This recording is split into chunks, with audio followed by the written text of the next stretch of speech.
Hi friends, welcome back to our channel. ಇವತ್ತಿನ recipe ಅವಲಕ್ಕಿ ಉಪ್ಪಿಟ್ಟು.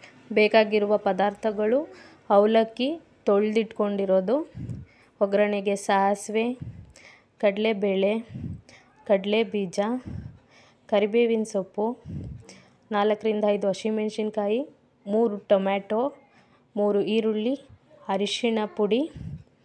ಒಗ್ಗರಣೆಗೆ ಎಣ್ಣೆ ಹಾಕಿ ಸಾಸಿವೆ, ಕಡಲೆ ಬೀಜ, ಕಡಲೆಬೇಳೆ ಹಾಕಿ, ಕರಿಬೇವಿನ ಸೊಪ್ಪು, ಹಸಿಮೆಣ್ಸಿಕಾಯಿ ಹಾಕಿ ಈರುಳ್ಳಿನ ಗೋಲ್ಡನ್ ಬ್ರೌನ್ ಆಗೋವರೆಗೂ ಚೆನ್ನಾಗಿ ಫ್ರೈ ಮಾಡ್ಕೋಬೇಕು. ಈರುಳ್ಳಿ ಗೋಲ್ಡನ್ ಬ್ರೌನ್ ಆದಮೇಲೆ ಸ್ವಲ್ಪ ಅರಿಶಿನ ಪುಡಿ ಹಾಕಿ ಫ್ರೈ ಮಾಡಿ, ಆಮೇಲೆ ಹೆಚ್ಚಿಟ್ಕೊಂಡಿರೋ ಟೊಮ್ಯಾಟೊ ಹಾಕಿ, ಟೊಮ್ಯಾಟೊ ಬೇಗ ಬೇಯೋಕ್ಕೋಸ್ಕರ ಸ್ವಲ್ಪ ಸಾಲ್ಟ್ ಆ್ಯಡ್ ಮಾಡ್ತಾಯಿದ್ದೀನಿ.